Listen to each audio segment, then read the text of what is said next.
Okay, it is 11 on the dot. Do you want to go ahead and get started? Started in just a minute. Okay. And hello, Christina. I know you. Patty, hello. Okay, a couple in the Garther family. Welcome. Is it really the whole family sitting there listening? That would be cool. Come on, kids. We're going to learn something new today. Okay, I am ready to start. Okay. I'll just wait for your recording and then I'll introduce you. Does that sound good? Sounds good. Recording now. Okay. Hi, everybody. Welcome. This is actually a really exciting day. We get to talk about breeder nutrition with G. Khalsa and also some pawTree as well. But this is just really valuable information for any breeder that has had some questions, like where did some of this stuff come from, as far as topics that are maybe a little bit widely discussed and a little bit controversial, maybe lots of opinions out there. So I think everyone's going to really enjoy what G. Khalsa has to say today. So welcome, and thank you for taking time out being here as well with us. I'm going to start by introducing G a little bit, give her some shout outs for everything that she has accomplished. Not even everything, but just a snippet of her experience I'm going to share with you right now, because we are really, really lucky to have her with us. So a little bit about her. So G's the founder of Midwifery. It's a highly respected science-based educational resource for responsible dog breeders, and it's also a sister company to My Puppy Concierge. G has actually trained for police work. I don't know if you knew this about her. Sport and competition, pet, and service work with dogs. She was on the board of directors of the North America Ring Association. I didn't know that. A thriving sport dog association.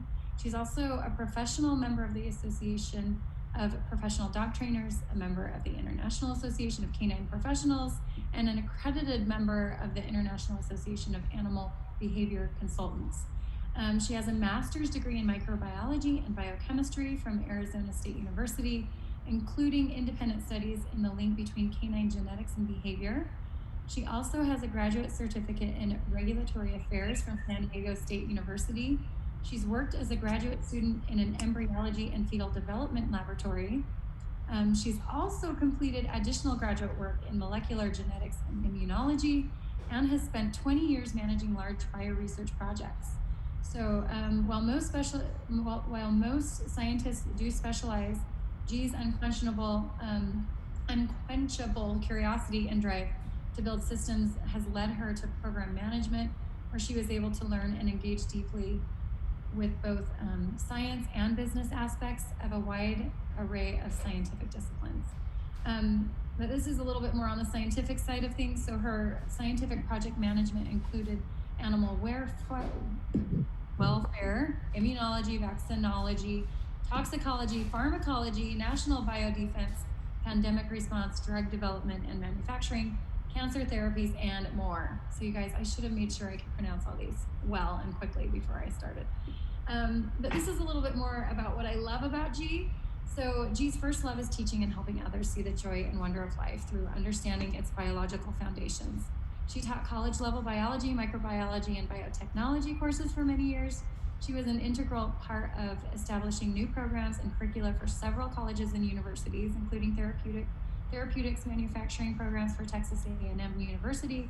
She has created over a dozen new college and university courses for certificate programs in both undergraduate and graduate degree programs. She's created biotechnology laboratory science program degree and certificate programs and curriculum for Blinn University, and has wrote the prospectus that earned the program SACS accreditation on its first submission. Okay, we're almost done. Pretty amazing, right? I always tell G, and I'm sure you can relate to this now, I say, how many lives have you lived? So many. She applies her extensive knowledge of genetics, behavior, embryology, development, immunology, and health to helping responsible breeders become informed about science-based breeding and puppy rearing practices. So a few of you have said, hey, I would love to know G's scientific background or just background in general. So there you have it. You asked for it, so we did it. And G, that's everything. So thank you for being here and for doing this for all of us. We're really excited about what you have to share with us today. Thanks, Amber, and thanks everybody for showing up. Let's see, let me make sure you can see. Can you see the PowerPoint? Yes, we can. Okay, so I wanted to talk about, we have breeding nutrition scheduled for today, and I didn't want to just talk about pawTree products. I wanted to talk about nutrition in general, because if we're going to be sharing pawTree and talking to pet people and other breeders about food and supplements, I thought that we should be as educated as possible and as informed as possible, because when you do that, we have it gives us a responsibility to share information that's as accurate and complete as possible. So that was why I wanted to do this. So most of today is actually going to be on actual breeding nutrition, and then at the end I'll talk about how the pawTree products fit into what I'm presenting today, but we go over a whole bunch of topics. So let's go ahead and jump in, because this is a pretty hefty schedule. If I can get my PowerPoints to work. There we go. Okay, so the first thing I want to say is, even though I do have a lot of scientific experience, I'm not a veterinarian. So you need to consult your veterinarian on things that you need veterinary advice for. If you have things like puppy diarrhea or constipation, those are pretty dangerous if they are allowed to go on for too long. So go ahead and consult your vet sooner rather than later on something like that. All right, just a common sense disclaimer. So let's talk first about nutrients. That's what most of us think about when we think about food. Nutrients are essential substances that we need in small quantities in our bodies. And in this regard, for clarity, there are a couple of different categories, but for clarity, what I'm talking about here are micronutrients. And they're pretty much everything you think about when you think of a multivitamin pill. This is beyond, for the most part, the scope of this class. That's a whole educational program there. But what I do want to talk about, I'll talk about a few key nutrients in a little while, but what I really want to talk about now are macronutrients. And macronutrients are a bigger class of compounds. They're classes of the types of molecules that you'll find in food. And there are three types of macronutrients: carbohydrates, proteins, and fats. And that's it. So sometimes people include water in the category, but for now, we're just going to talk about carbohydrates, proteins, and fats. Those are the only macronutrients they are. So the take-home recommendation for carbohydrates is to feed at least 20 to 25% carbs in terms of soluble fiber to breeding bitches. We'll look at what this means, but most people don't realize that there is a carbohydrate requirement for breeding dogs.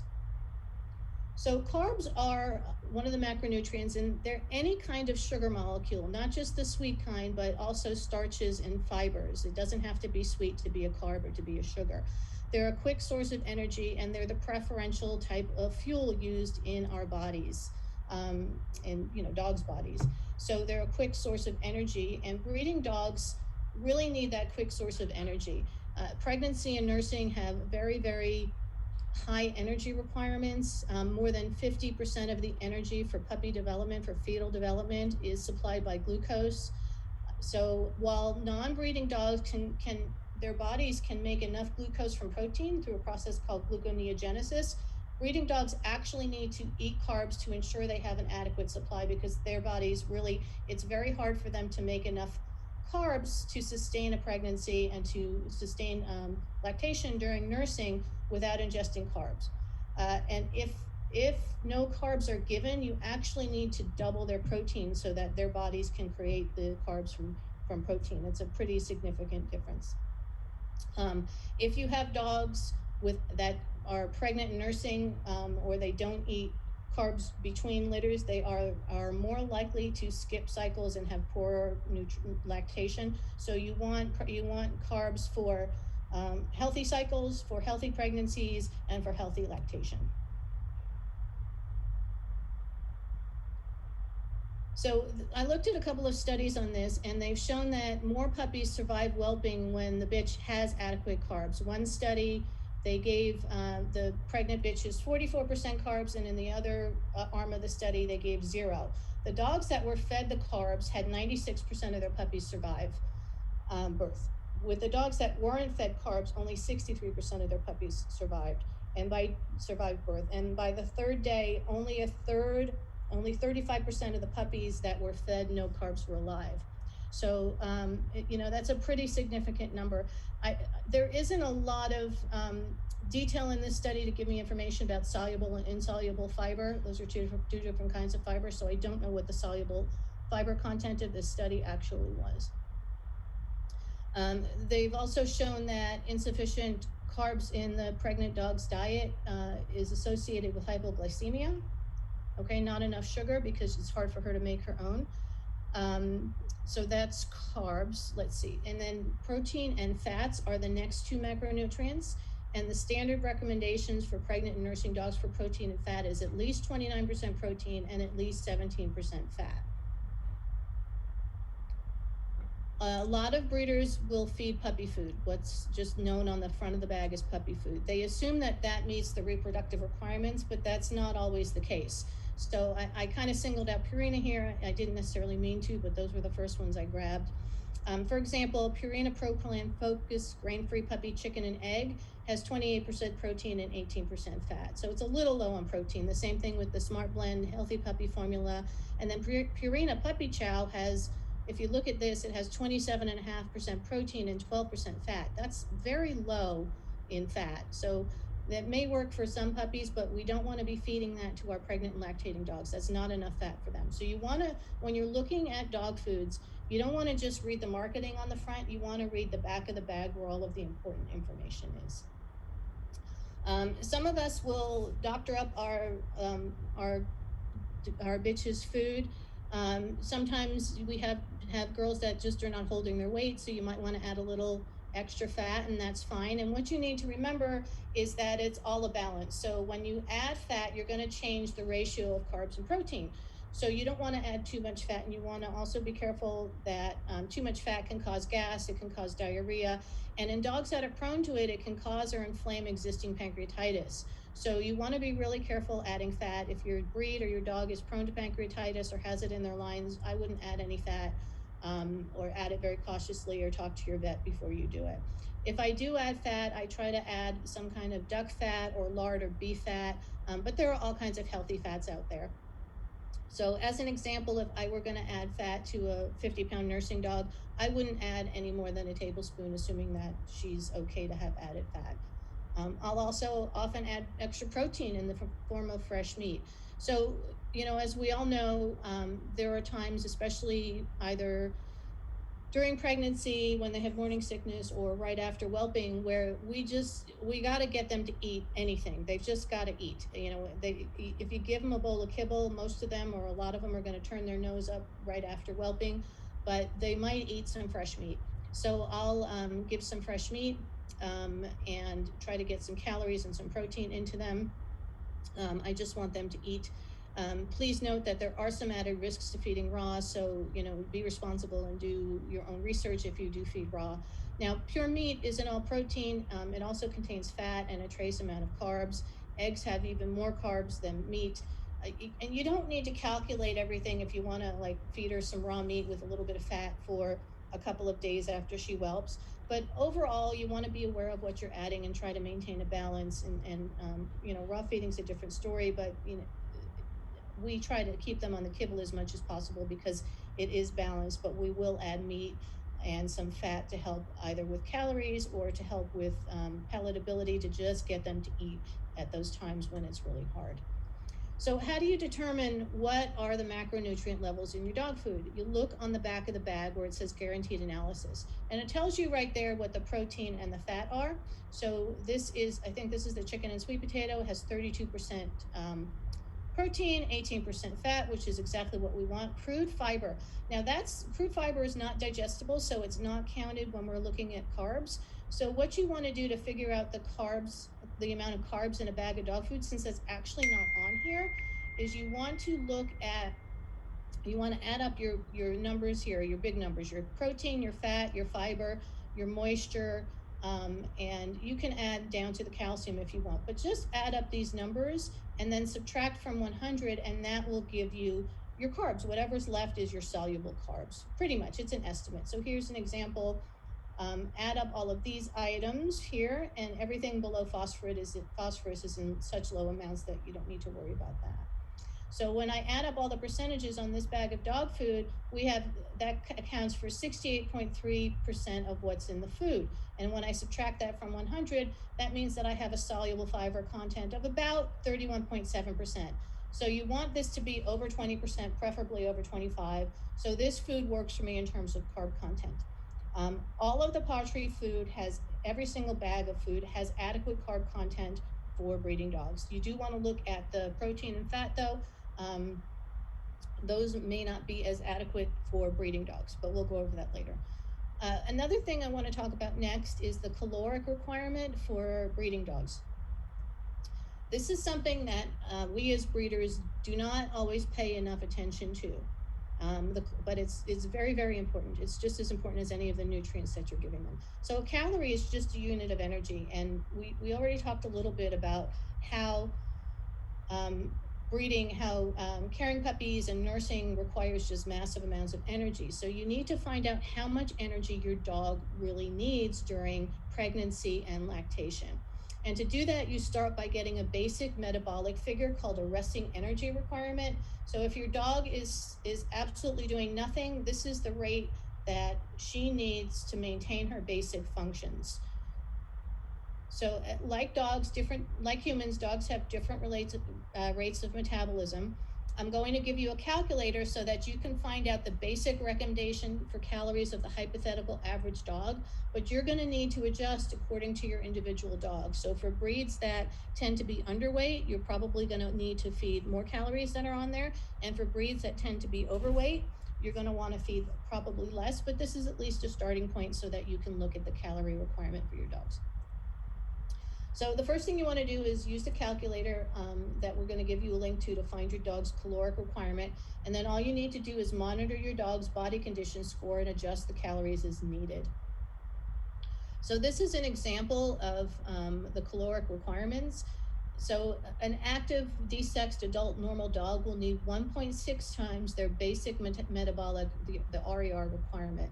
For weight loss, you want to keep them at their RER. And then when you're looking at pregnancy for their first month, it's pretty much the same as an average adult. And then the second month, you want to feed 2 to 3 times their resting rate. So you really want to increase their food. And then if you notice the nursing mom, it's even a higher caloric requirement depending on the number of puppies. Things like work and cold will also cause a need to increase calories. So here are some examples. So if we looked at a 50-pound dog, this is the basic metabolic resting rate for a 50-pound dog, 752 calories a day, okay? For a normal activity dog, they need 1,300 calories. The same thing for the first month of pregnancy. In the second month of pregnancy, it's 1,500 to about 2,200 calories. And then for a nursing mom, it can go up to 4,500 calories. And I've had the repro vet tell me that for some of my larger litters, like when I have litters that are 10 or 11 puppies, that my 50-pound dog will need as much as 10 or 11,000 calories a day. So, you wanna take a good look at this and make sure that you're feeding enough. So this is if you're feeding the so for this 50-pound dog, if you're feeding the chicken and sweet potato, which is about 500 calories a cup, I think it's 515. You want to feed 6 to 9 cups of that food a day. So that's a little bit more than a lot of us think about. Here's the calculator. The way to use it, it's an Excel sheet. The only thing you do on this calculator is in this yellow box with the red around it, put your dog's weight, and then everything should populate as to what the caloric requirements would be for that dog. All right, let's talk about calories and blown coats. A lot of people deal with blown coats, and I'm going to say something that's a bit controversial. Some people really disagree with it, but I'll explain why. People think that blown coats are hormonal, and that is not true because bitches have the same hormonal profile after estrus for 2 months, whether or not they're pregnant. The only thing that's different is the little bit of relaxin that they get, and that's not, relaxin doesn't impact coats. So it is not hormonal. They have the same hormonal profile, whether or not they're pregnant, whether or not they nurse. So what causes blown coats? There are two things that cause blown coats, either nutrition, whether that's insufficient calories, or protein, or both. So if you're not feeding enough protein or they're not getting enough calories, that can cause the blown coat. And it can also be stress. And what happens is the blown coat happens 6 to 8 weeks after the event that caused it. So if you're seeing your coats be blown just before the puppies are going home, then whatever happened around whelping time, whether she didn't get enough nutrition or she had too much stress. So you want to look back 6 to 8 weeks from when you're seeing the blown coat to figure out when your event was that caused it, either nutrition or stress. Protein or calories would be the nutritional issues. There's more about caloric needs here if you want to dive into it. We'll put a link for you in the resources as well. And now let's talk about the studs. How do we feed our studs? So I have a basic rule that if it ain't broke, don't fix it. If something's working and you have no need to improve it, then, if your stud is healthy and fertile, he's eating a good quality food, and he doesn't have any issues, then leave him on that. For supplements, I do have a couple of recommendations, and we'll go into why. But the only things I add to my stud's diet, my stud is on usually either the chicken and sweet potato or the chicken and oats, but they do rotate in some other things. And once or twice a week, he gets an egg. We feed him wild salmon oil and GastroPro Plus. If you have a stud with fertility issues, that's really hard to suss out. It's a big investigation you have to do to figure out why you're having utility issues. The first thing you need to do is talk to your reproductive vet. Get your exams. There could be some physiological things. There could be a semen issue. There could be a prostate infection, a UTI, a thyroid issue, a bunch of different things. Go see your repro vet. If that doesn't tell you anything, you want to use the rule of three to maybe take a look at what was happening. And the rule of three says that your stud's current fertility is a product of whatever happened 3 months ago. So it takes about 3 months for sperm to be made and to be usable. It takes about 2 months for the sperm to be made, and then there's an extra 2 weeks where it travels through his system to his testes, where it's then waiting to be used. So you want to look back 3 months at what's going on. There are some infertility supplements. There's not a whole lot of research on this, but there are some common supplements used. Glycosaminoglycans are used anecdotally. I think they use green lip mussels most of the time as a source for this. Now, there aren't any studies on this, but there are some anecdotal reports. So if you want to try it, it's an option. It's not something I've ever had a need to try. The same thing for L-carnitine. There's some anecdotal evidence that it improves sperm motility. So if you have a sperm motility issue, you may want to look at L-carnitine supplementation. What there is evidence for is that antioxidants really do help infertility. So you want to make sure that your boys are getting good levels of antioxidants, and they protect those sperm cells by neutralizing free radicals. And there are a lot of different kinds of antioxidants, and there aren't studies on all kinds, but what the studies that do exist are done on antioxidants such as selenium, vitamin C, and vitamin E, and they have shown that they can improve semen quality. The problem with antioxidants is that too much of a good thing isn't a good thing anymore. They can be harmful when you use too much. So you don't want to be, going to the supermarket and getting an antioxidant pill and giving it to your dog, because that could be too much antioxidants for him. I have found that pawTree food and paw pairings have a good level of antioxidants. So if you use those, there's very little need to supplement in most cases. If you do want to supplement, the best thing to do would be to give him a couple of berries a day. And that's it, and that's for a medium-sized dog. So some raspberries, some blueberries or blackberries, and just a few a day. Don't give him the whole pint of those. That's a little bit much. But a few berries a day are plenty, and they will not only potentially help his infertility, but they're good cancer preventatives as well.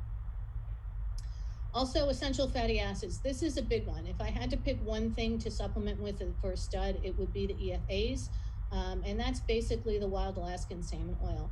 And there are plenty of studies out there that show that EFAs increase their total sperm count, increase the motility, so that's how well they can swim to the egg, and then increase their morphology, which is their shape, because sperm can often be shaped improperly, and that causes fertility issues.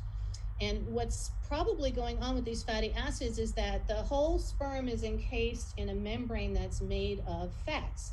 And the fatty acids are a type of fat that are very flexible. So if we can get enough fatty acids into the diet, that will create sperm that are very flexible, that can move well. It's also been shown that fatty oxidants help more when they're given with dietary antioxidants. That's why on top of my food, I use paw pairings for antioxidants and then the essential fatty acids. There was one study, it was only one study that showed that oversupplementation can reduce testosterone, but the other studies showed that there was no level of essential fatty acids that reduced testosterone. But, you know, like with everything else, just because a little bit is good, that doesn't mean that a lot is better. So just give a normal amount of essential fatty acids.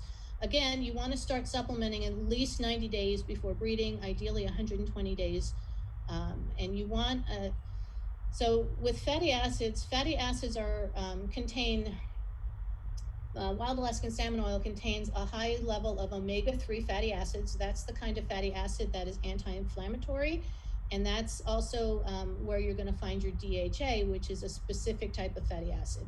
And you want to have those you want to have the omega-3 to 6 ratio of at least 10 to 1. The omega-6s are the pro-inflammatory ones that there are needs in the body for some omega-6s, but in typical Western diets, whether it's for dogs or humans, we have way too many 6s and not enough 3s. So for the supplement for the salmon oil, you want at least a 10 to 1.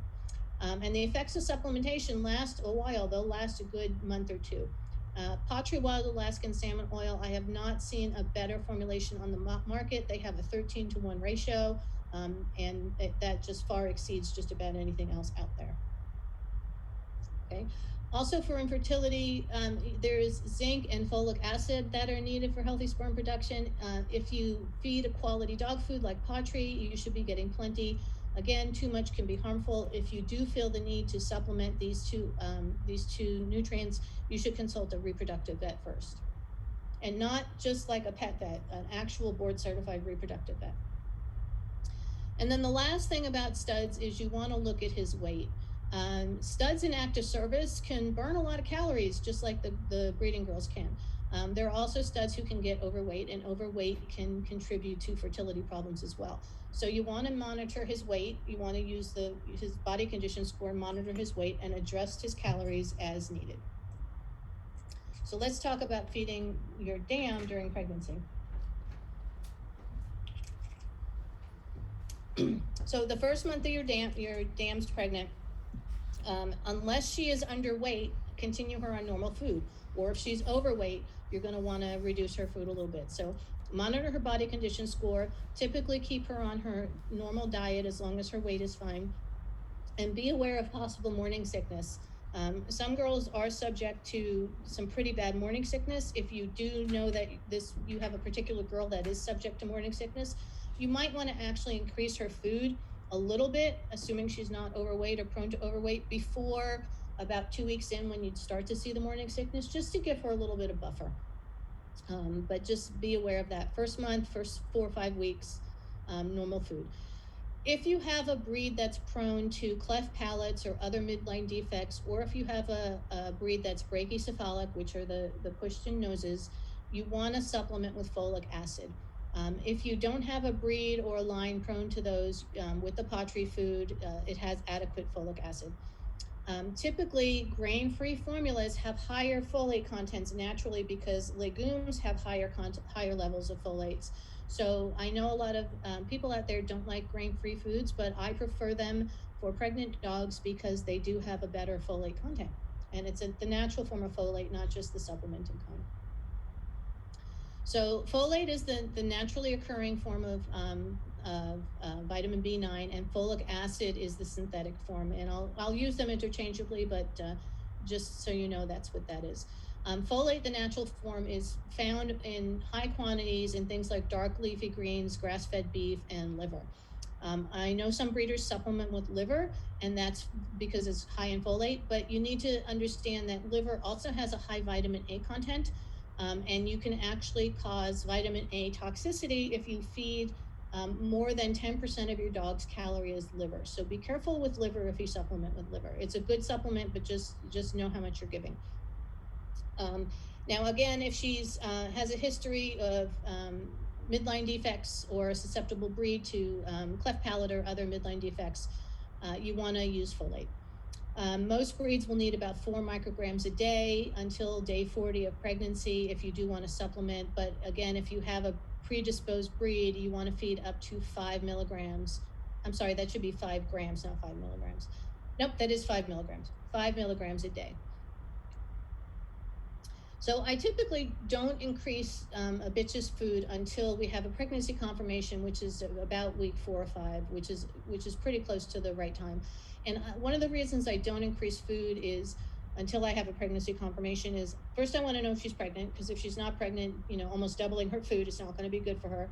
And while ultrasounds, which is what I use for pregnancy confirmation, isn't a good way to accurately count puppies, it will tell me if I'm having a small, medium, or large litter. So I'll know if I need to increase her just a little bit or a whole lot. So if I have an ultrasound and I see there are a whole lot of puppies on there, I'm probably going to start increasing food a little bit earlier, and I'm going to increase food a bit more. Okay. Now, calories, again, are very important because they're a cause of a loss of pregnancy, and obesity isn't really any better because it's highly correlated with dystocia. Those are problem births where there's some sort of obstruction and the puppies can't come out. And it also predisposes the puppies to hypoxia and hypoglycemia, which is low oxygen and low sugar. So you really want to watch her weight. You got to find that Goldilocks zone, and you got to do everything you can to keep her there. And there are a lot of effects of not having proper nutrition in your bitches. There are for not feeding enough, there are a lot of effects from litter size to birth weight to not enough milk.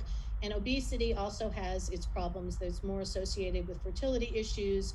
If you have silent heats, you want to look at your dog's weight, or long periods between heats, smaller litters. Protein deficiencies and carb deficiencies have issues. And also excesses are not good. Too much vitamin A or too much vitamin D are a problem, and zinc deficiency is also a problem. These are reasons that I want to feed a nicely balanced food like pawTree, because I do have confidence in the people who develop them, the experts who develop them, to have created foods that are balanced enough that I know my dogs are going to be okay. I know that my puppies are going to develop well. So it's really important to have a good diet for breeding dogs. All right, so after whelping is another time when we have some special feeding considerations. So we have a lot of factors coming into play after whelping. She's ingested a lot of placenta. She's ingested uterine fluid and blood. It's a stressful event. She's having some hormonal surges, and she's making adjustments to those. She's digesting everything she cleans off of the puppy's hind ends. And she also has an increased nutritional and caloric need. So she's going to need a lot more food. So all of these combine together, and we get tummy upsets, we get changes in appetite, and we get changes in digestion. I know a lot of breeders get worried about loose stool after whelping, but it's very common for the first 3 to 7 days, and for some bitches for up to 2 weeks. You do want to watch for dehydration. You don't want it to be completely liquid, and you can give some probiotics or pumpkin or some boiled white rice, but I don't want to see formed stools after my bitch whelps. It's painful for her to pass after whelping. If you look at humans who give birth, one of the biggest postpartum complaints is constipation and how painful that is. It's the same thing for dogs. You don't want hard firm stools in your bitches after whelping. You want to give her some time to heal, and it's much easier on her if she doesn't have to deal with the pain of that. So I don't get upset with loose stool as long as we're not having issues like dehydration, or it's really, really bad. Okay. Not all dams are going to want to eat within a day or so of whelping. Things don't taste normal. Her bodies are sending her confusing signals. She's a good mom is going to want to take care of her puppies, and even if you put the food in front of her, she's not going to want to be distracted from her puppies to eat. So that happens too. You're going to have to do what you can to get the calories into her. Ideally, you want to keep her on the kibble because they're nutritionally balanced and you have a really good idea of the calories that are going into her, but that's not always possible. So we do what we can. You want to have nutritional balance whenever possible, but for short periods of time, she needs, especially now, she needs those calories to produce her milk and take care of her puppies, to have the energy to take care of them. So get what you can into her. Paw pairings can help. This is a whole other topic, feeding picky breeding dogs, and we can get into that in another conversation, but there are some things with pawTree that help, whether it's the paw pairings or putting treats on her food, but there are other things you might need to add as well. Okay, so now we're going to get into a pretty controversial area. I don't want people to get upset, but I spent a lot of time looking at the myths and realities behind all of the things that people really are afraid of in dog food. So that's flax, that's peas, legumes, and phytoestrogens. So let's look at what's myth and let's look at what's reality. So let's talk first about what are estrogens and phytoestrogens. Estrogens are a class of female hormones. Males have them too. They're produced in small amounts in the testes, but mostly they're produced in the ovaries and placentas of females. And then phytoestrogens are substances produced in plants that are similar to estrogens. And some of them, and if you look over on the right, you can see the different types of estrogens here. And what this means is that phytoestrogens, when you draw out their chemical structure, look very similar. Okay, they're going to have these rings and these structures here. They're going to be very similar. Some of them produce estrogen-like effects in animals, but some of them don't. And some of them actually produce an anti-estrogen effect. So you have to look more carefully at what these are. There's a class of compounds called flavonoids. I'm sorry, there's a typo there. And most phytoestrogens are part of the flavonoid class of compounds. If you're into nutrition, you know that a flavonoid is something good. That's what we look for in plants to help with antioxidant and other healthful effects. So flavonoids are not all bad, and most of them are good. Lignans are an exception. They're not a flavonoid, and we'll talk about that in a little bit. So, like I said, some phytoestrogens can act like estrogens in animals, and other phytoestrogens block estrogens in animals. So, it depends on what you're looking at, whether they have an estrogenic or an anti-estrogenic effect. Most phytoestrogens are healthful. There are some that can be harmful, and sometimes it depends on the quantity. A little bit isn't a problem, but if you have a lot, that's when you start to see problems. So, a little bit of some things aren't harmful, but a lot may be. And sometimes it depends on the individual and their specific health. So in humans, for example, women with one type of breast cancer may be told to avoid a particular type of estrogen, while women with a different type of breast cancer may be told to increase their intake of that type of phytoestrogen. So it really depends on the individual and what's going on in their bodies.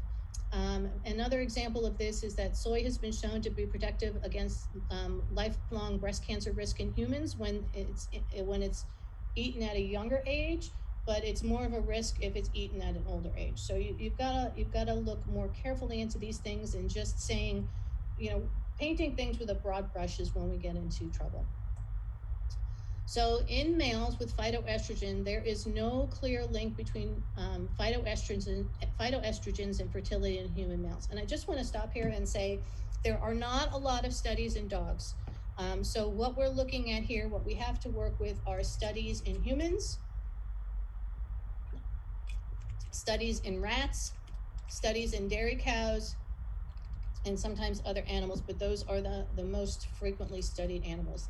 It's important to know that dogs are not humans, dogs are not cows, dogs are not rats, but sometimes this is all we have to go on. So anyway, there's no clear link between phytoestrogens and fertility in human males. Isoflavone supplementation had no effect on sperm count, motility, or sperm volume in humans. Isoflavones are the type of phytoestrogens that are present in soy. Okay, and again, no studies in dogs that I could find. So I want to talk about phytoestrogens in food and supplements. These are the four major types of phytoestrogens. The four major categories are isoflavones, prenylflavonoids, coumestins, and lignans. Isoflavones are pretty much what you're going to find in soy. and in red clover.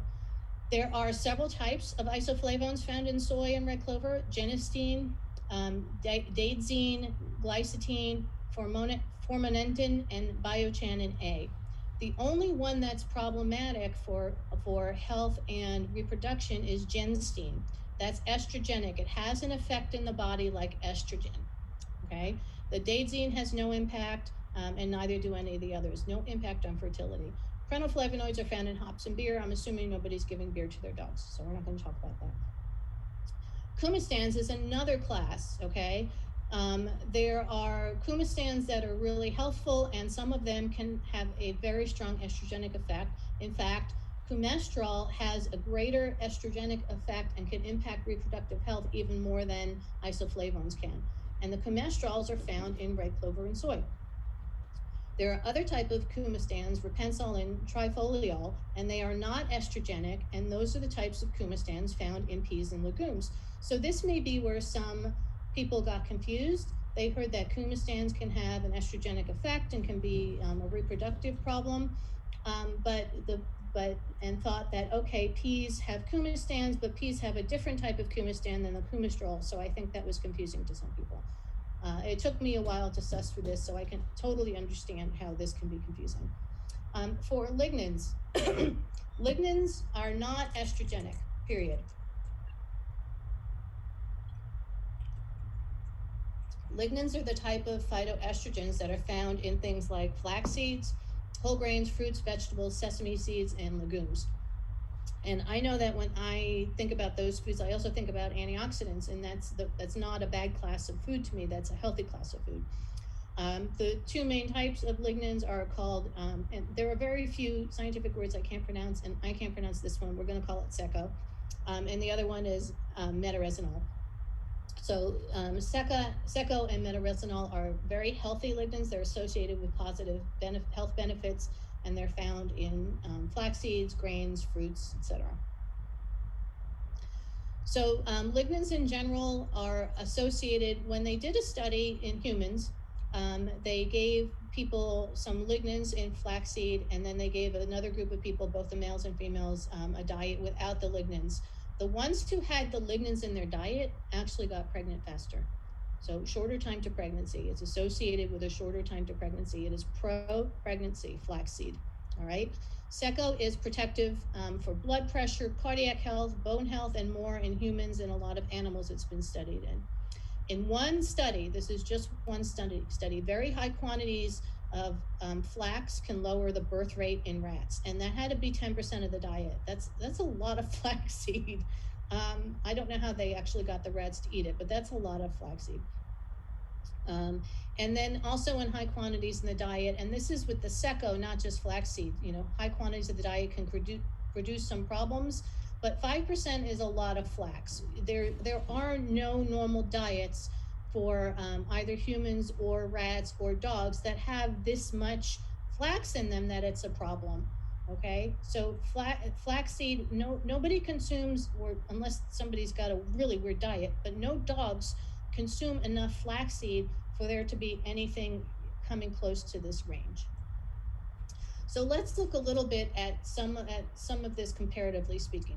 Okay, so what we've got here is I don't have a column for the coumestans, I'm sorry, but it's pretty similar to the genistein. So in soybeans, you have a really, genistein, remember, is the type of phytoestrogen that can cause reproductive problems. You see a high amount here in the soybeans. We don't see a high amount in anything that's in dog food, okay? Whether it's chickpeas, peas, lentils, or flaxseed. There is just not a high amount of the problematic stuff there, so that's all good.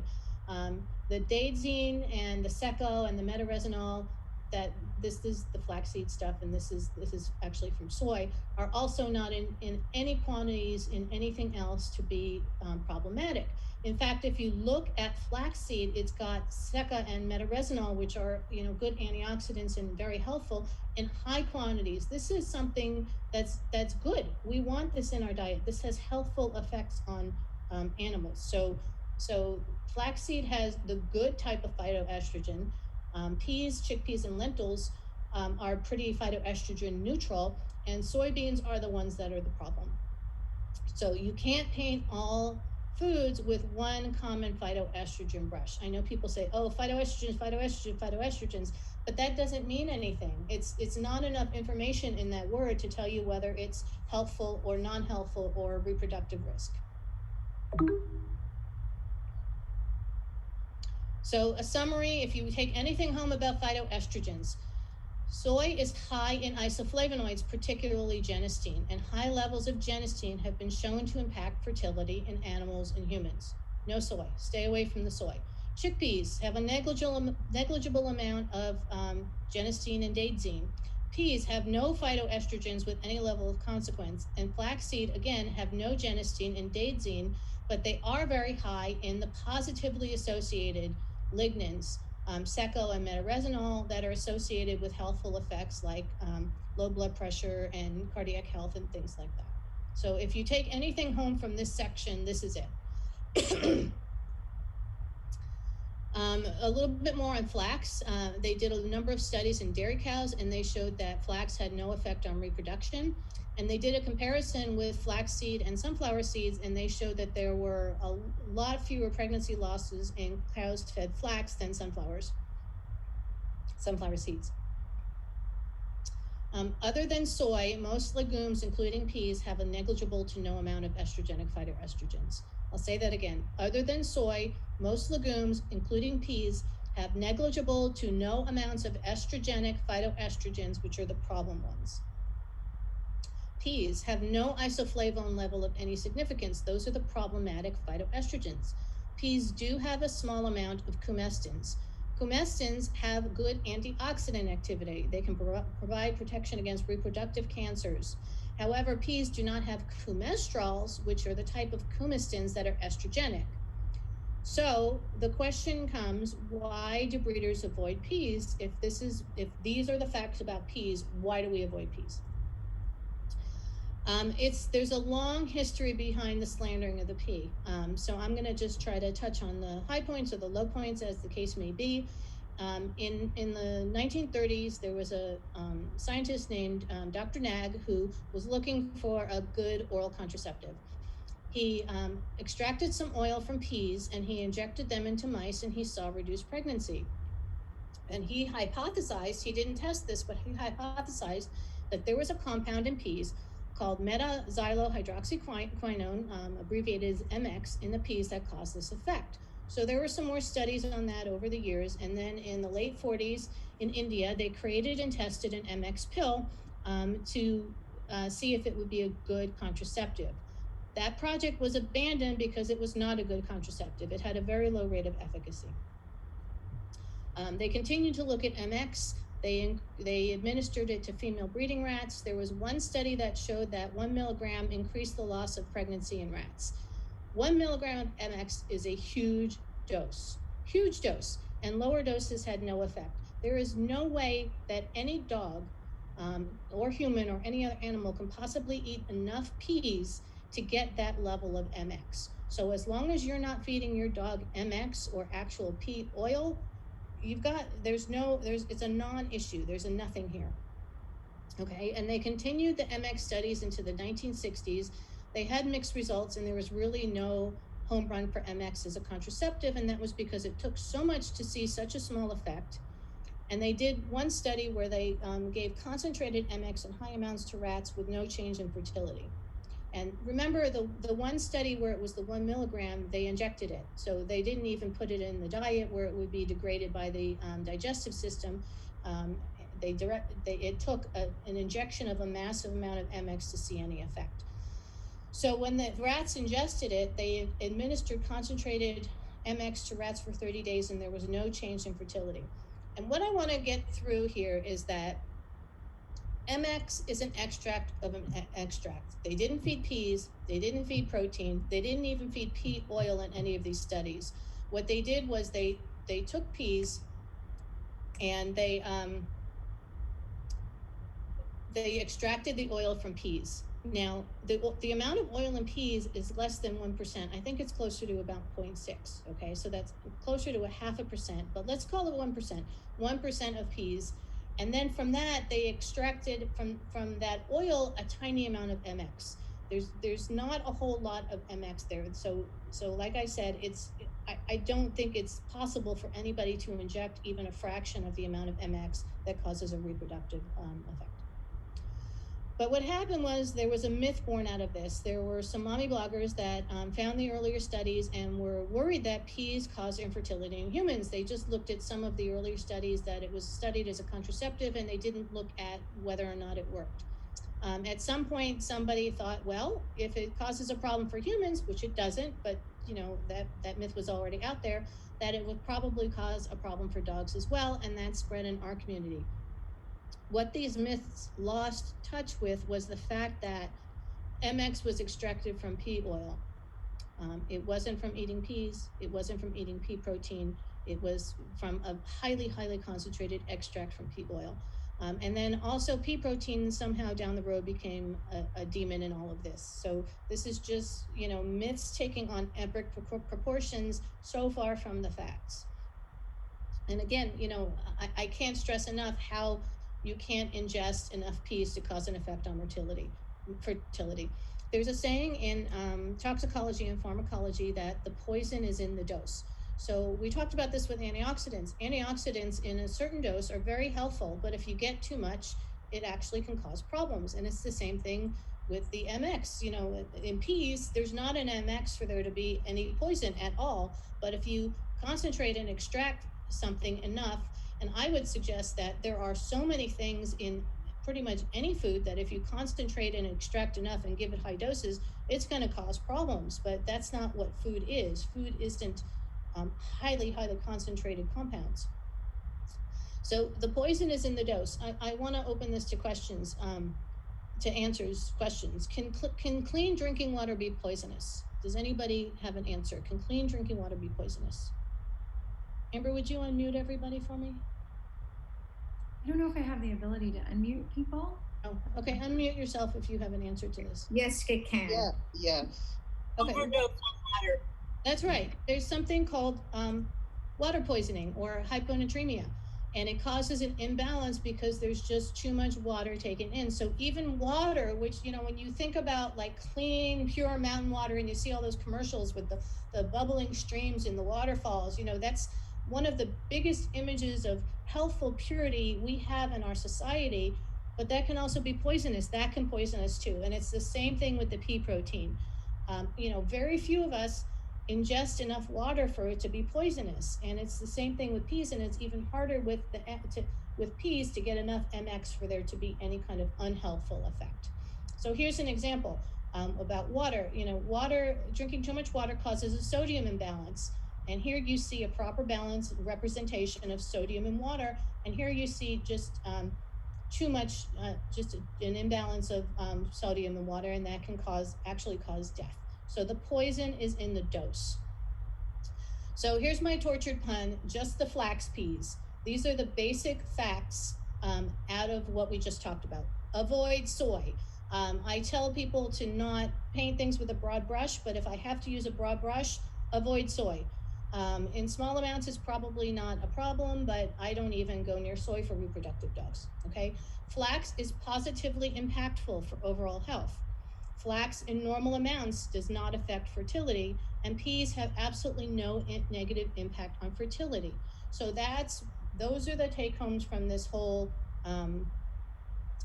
flax, legumes, etc. discussion, all right? We're going to move on to one other controversial topic, and we're doing pretty well on time. I want to talk quickly about DCM, dilated cardiomyopathy, and grain-free food. I'm not going to get into this because it's covered really well online in a number of places, but just a few facts from what's going on with that situation. Again, there's a lot of myth. People will read a headline, and this includes veterinarians, which really disappointed me. But people will read a headline and then just make a conclusion from there instead of actually looking at what the facts are. The facts of this are that the paper that started the whole discussion was anecdotal. It wasn't an actual study. There were no facts and no data in there, just opinions. There were no study controls. It was not an actual study. For the FDA study, they only requested cases of DCM involving grain-free food. They did not ask for cases that involved DCM with grain-inclusive diets. Despite this, 10% of the cases reported were from dogs fed grain inclusive food. So even though they didn't ask for it, people sent in saying, hey, my dog was eating a grain inclusive food. So obviously this is not a grain free issue only. And something else that needs to be looked at is that most of the breeds represented in the FDA study already were known to be predisposed to DCM.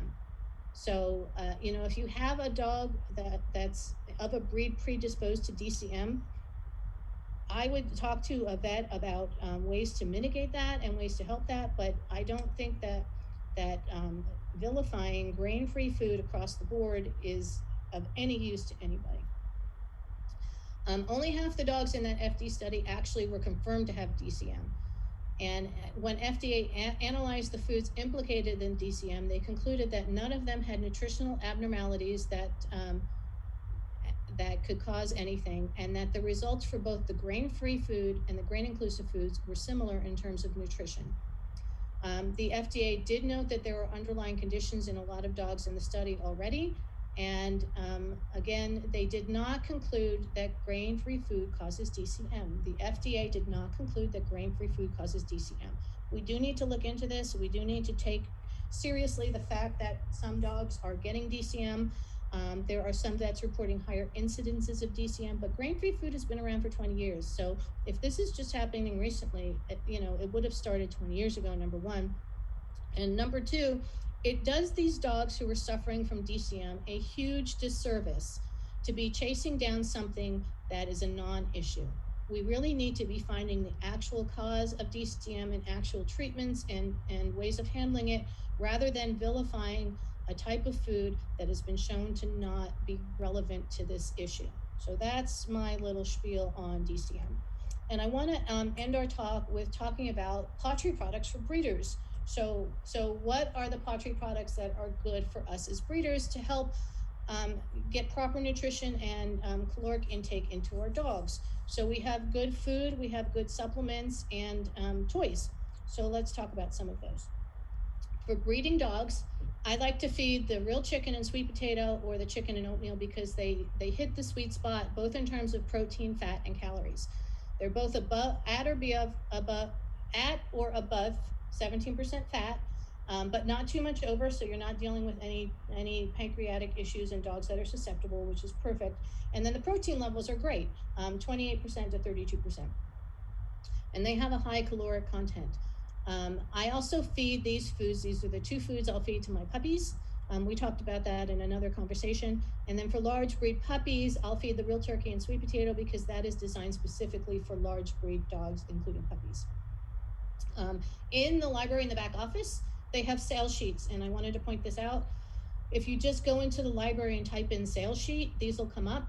And this is the dog food one. And it's really great because if you're on a phone, you can't really see this, but it gives you the food, it gives you the protein, the fat, and then what it's ideal for. Is it suitable for puppies? Is it suitable for large breeds? Is it suitable for dogs with allergies to chicken or fish? Things like that. So you can take a good look at these foods and see what hits the nutritional need for what you're looking for. Again, my number one supplement, wild Alaskan salmon oil, and I am biased, but I really do believe that pawTree has the best formula on the market. The salmon oil is needed for healthy brains and brain development and central nervous development in puppies, healthy skin and coat. It's important for proper development of sperm and healthy testicles. It's important for proper development of retinas. It helps with litter size. It's important for immune system development. And then salmon oil given to both the pregnant dam and the puppy has implications on a puppy's ability to learn as an adult. It has that much impact on brain development. For salmon oil, there's no daily requirement, but it's typically about 1 teaspoon for every 45 pounds of body weight. Okay, salmon oil it's an oil. It can contribute to loose stool for some dogs, especially dogs that have just whelped. So if you're having a firmness issue, back off on the oil until it's resolved, then gradually add it back. There are some formulas that have something called mixed cofferols in it, and that's just vitamin E. It's an antioxidant, and it actually is, it's a natural preservative. It helps prevent the salmon oil from going bad, which you don't want. So I would not want to use a salmon oil that actually didn't have tocopherols in them. You want to read the label of any salmon oil you're looking at. And I talked about this a little bit earlier. The higher the 3-to-6 ratio, the better. And pawTree has the highest omega 3-to-6 ratio on the market. It's 13-1. I looked up some other popular products and their 3-to-6 ratios. Grizzly has a 10-to-1 ratio, but it doesn't have vitamin E, so it will probably not last as long. Paws and Pals has 7-to-1. Vital Pet has 6.1-to-1, and then Zesty Paws doesn't give the ratio. So you can see this is a superior product. You also want to find a formula that's not too smelly and that doesn't have a lot of junk in it, because that's unappetizing, especially for dams who are already kind of picky and sensitive. But if it's got a lot of junk in it, then you're paying for contaminants and not a well purified oil. A good oil will have some in it, but not like chunks of stuff. You want to be sure to use wild caught and never farmed. The farmed is the type that has the high omega, the pro-inflammatory content, while wild caught salmon has high levels of omega-3, which is what you want. And then also when you read labels, you want to be sure that it's a pure salmon oil and not a generic fish oil or mix of oils. Some of them will say salmon oil on the label, but when you turn the bottle over, it's like with dog food, you got to read the label. When you turn it over, it's really salmon oil, and then there's another oil put in there to dilute it because that's less expensive. Good nutrition in dogs is also dependent on good digestion. pawTree food has high digestibility, but in breeding dogs, you really want to help them get every little bit out of that. So it doesn't matter what your dog eats unless they digest it well. You want them to absorb their food. And I also use the GastroPro Plus to prime the puppy microbiome during weaning. This is a super product. And I give it to puppies also to help with transition diarrhea. Also, my dams right after whelping, it really does help them with stress. I give it all the time to my dogs, but if you're going to give it at specific times only, I would do it during pregnancy, right after whelping, if you can, through lactation, and then also for puppy go home and while weaning puppies. Chillax. So there are some really super supplements in pawTree that are not labeled for use in breeding dogs or young puppies. And some of them have ingredients that are not ideal for breeding dogs.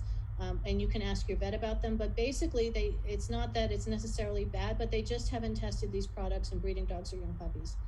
So there are some that, out of an abundance of caution, I don't use it in breeding dogs or young puppies, but there are times that I use some of them. Chillax is an example. I use it after the dam has stopped nursing. And so that first night that she's away from her puppies, when I pulled her for good, I'll give her Chillax. It really helps her remain calmer, to not fret so much, and to be more comfortable and to sleep her first few nights away from puppies. I will also give aches away when I'm removing the dam, because drying up can be very uncomfortable to her, and this also helps. So this really, really helps in her weaning transition.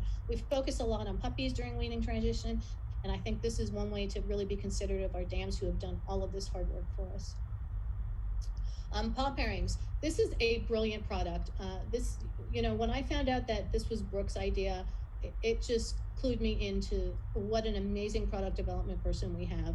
This was the first product of its kind on the market at all, ever. And there have been some knockoffs, but pawTree, most of the knockoffs, if you look on the back of the product, the first ingredient is not dried meat, veggies, and fruit. It's wheat middlings or oats or something like that. It's some kind of filler or extender. But paw pairings is a super product for many reasons. Number one, it's an appetite stimulant. It really helps for our bitches that have problems with their appetites. It's rich in antioxidant. It's one of our products that's suitable for raw feeders, and it can turn food into high-value puppy treats. And for our breeding bitches, you can put it on dry, but sometimes it really helps them if you put it on and then just add a little bit of hot water to make a bit of a broth and to help with the smell of the fresh food. Sometimes that helps as well. You can, if you're a raw feeder, you can sprinkle it right on top of your meat. You can mix it in. It's very versatile. It's super helpful. Lots of antioxidants for breeding dogs. It's a great product. And then lastly, you earn paw points for every dollar you spend and for some other things, and you can use them for toys. I cannot remember the last time I had to pay for puppy toys because we have so many toys available to us with our paw points. So don't forget to use your paw points for toys. I am done, so I'm ready to take on some questions. Okay, great. We did have a couple, Okay. and because I knew there was so much to cover as these came in. Okay, so Kathy Kelly, what are your thoughts on oxystud male supplements from Breeder's Edge? We'll start there. I just don't think it's necessary. You know, if you had a problem with the male and you gave oxytocin is working, then keep giving it. But I think there are better ways to address nutritional deficiencies in dogs in males with infertility, and that would be things like the salmon oil and the other things I talked about. It's not a bad product, but you know, I just don't know that there's a need for it. What Shana Coots, should I give pre and post supplements with pawTree to my bitches from Revival? Could it be too much or something needed? I don't give them. I don't see a need for them. The only, you know, there's not a lot you need to supplement if you're feeding a good food like pawTree. There's definitely the salmon oil, and then if you need to supplement folic acid, then supplement the folic acid. But I don't know that there's a need for the other supplements. You're making some expensive urine for some of those. What about how do you add calcium to your bitches? So I have a whole blog post on calcium. That's a whole other topic. And if we had time, I'd talk about it more, but I have a blog post that tells you different types to use. There's a table as to how much you should use. It tells you when to use it, and it has some safety considerations as well. So we'll put that in the resources. Okay, I took a note of that. What about Nuvet wafers? Nuvet's not a bad product. I don't have a problem with using it. It's high in folic acid, so I don't remember the exact quantity, but you can always contact them if it's not on the label and see about the folic acid content. But if you want to use that as a folic acid supplement, I don't think that would be a problem. Okay, I think we're just getting thank you. Very informative. Yeah, this was amazing. Okay. That's it. I think so. Maybe so. And only 7 minutes over. A lot to think about, a lot to go from. And G, thank you for all of the time. I'm sure, I don't know if everyone knows how much time you poured into this, but it was many days and lots of experience as well. So one thing that I think was interesting, there was one study that I thought, you know, you should mention this. I don't think you did. I did listen the whole time. I wasn't responding to things very often, but there was one little fact. You were trying to find the answer out and it took you 4 hours. What was that again? Oh, I don't remember what it was, but oh yeah, whether or not peas had coumastands. Yeah. Okay. Yeah, I spent 4 hours pouring through the literature trying to make sure that was correct. Absolutely.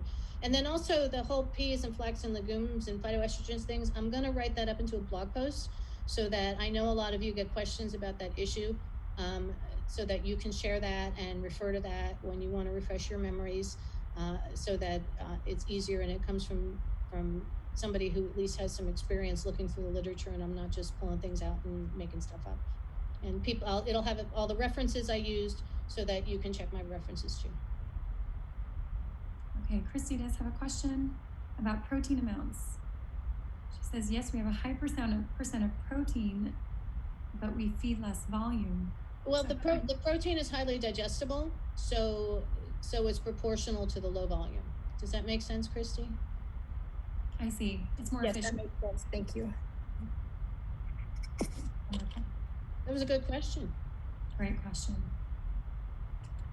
Nobody wants to argue with me. I'm happy to defend anything I present. She's ready. Well, at scientific conferences, they challenge you quite a bit, so I'm ready. Ready to be challenged. And this is again. Oh, here we go. Go ahead. Oh, this is Christy again. I was just wondering, maybe what other questions do you kind of get asked that's maybe not the best question, like what they're really trying to ask could be asked in a better way when it comes to what to feed dogs, what's good for food for dogs? I'm going to have to think about that. I'm sure there are other people who can maybe answer that as well. Does anybody else have something they want to share? I can't answer that, but could I ask just one quick question, G? And it's not challenging at all, but you're welcome to challenge me. Awesome. A lot of breeders have mentioned there's anecdotal evidence of the pee thing, like evidence they've seen in their own programs or their mentors or their parents who have been breeding for decades. And where is that coming from? Like, where do you think? So the problem with anecdotal evidence is that it's anecdotal, and you're not looking at things in a. So let me back up. That's a really great question, by the way. I'm glad you asked that. And I actually have a whole course on this, but I won't go over that whole course. But when you do a study, you want to do a study where you control for variables. That means you're looking for other things that could potentially be causing the same effect.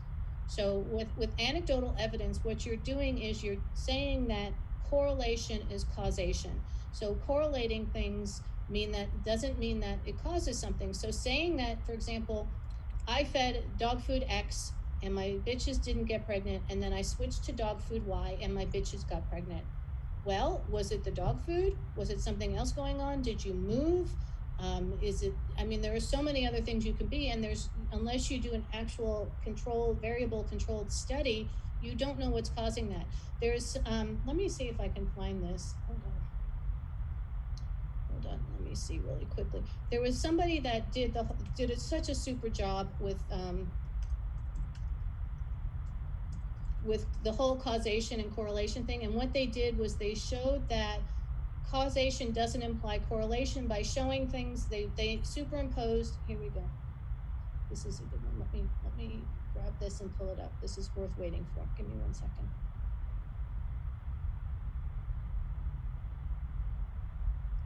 They did a whole website on this. I don't have the website, but we can look at this one thing here. Okay, they did a study that showed that there's a very clear correlation between ice cream sales and shark attacks. Okay, so did ice cream sales cause the shark attacks? Or did shark attacks cause the ice cream sales? These things are correlated, but one does not cause the other. Now, what happens is that they both increase when the weather is hot and sunny, but they don't cause each other. So they're caused by good weather. All right. So that's what you're seeing with the anecdotal stuff.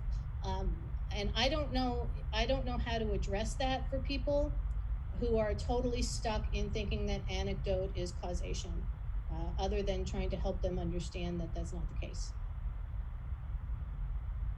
Did that answer your question, Christina? Yes, and I've actually used that argument on other things, so I don't know why I even asked that question. It's a myth that is very, very much ingrained in our breeder culture. It really is. It's a hard one to myth bust. You have to go through a whole talk like I did to make it clear. But I'm going to try to do that in the blog post, so at least maybe you can share that. And remind me if I don't, but I'll put in, I'll add to that your causation and correlation point, because I think that's an important point to make in this discussion. So thank you for bringing that up. Agreed. We do have another question. Hey, Katie, are you okay to get that information from Christy that we already have? It goes a little more in depth.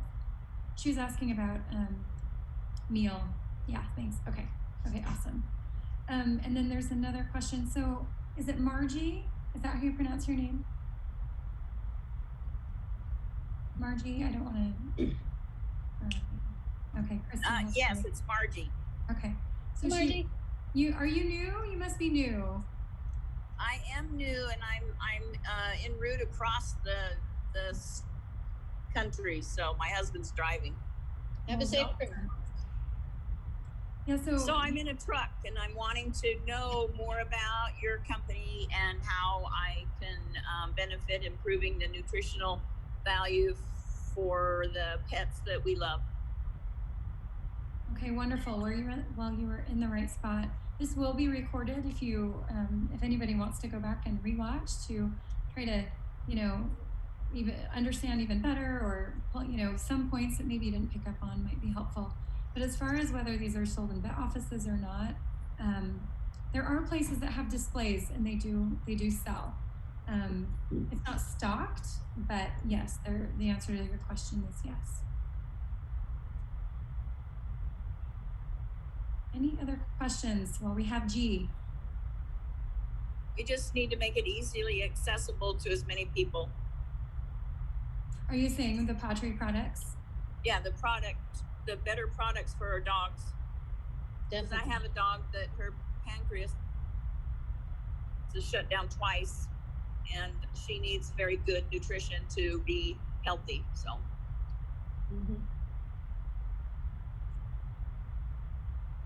Hey, G, this is along the protein question that you talked about, that Christy kind of highlighted a little bit, and it has to do with the pancreatitis stuff.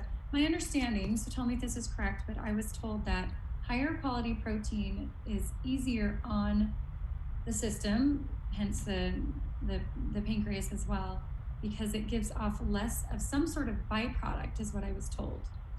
Do you know much about that? I would need to know more details about what they're talking about.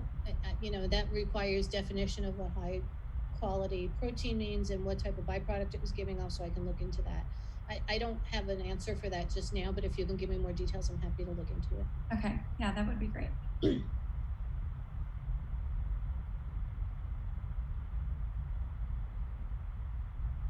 Okay, some people are saying I have to sign off. Okay, you guys. Thank you for listening. I know this was long. I really appreciate that you guys stayed and paid attention. Thank you. It's an important. And then next week, we're going to start repeating. So it will be, and G, I'm not going to be here next week. So. On my own? Well, or I'll have somebody else kind of, take notes and watch for questions and stuff like that. So I'll find a stand-in. How's that? That sound good? We'll miss you, but thank you. Oh, well, I'll miss you guys. But next week is, getting started as a breeder. We're going to start over with what we started with a month ago. So be sure to be here if you want to go through all of that step by step. These are generally shorter calls. They're also great places if you do have questions after we go over that content and a document that goes with that, then you can ask questions and spend a little bit of time with G there. So that and also, this was our first time through the series. So if you have suggestions for what we've done as to how to improve it, please let us know. We want this to work for you. So let us know what works and what we need more help with. Okay, everybody. Thank you so much. Thanks, everybody. See you. Watch out for those shark attacks when you have your ice cream cones.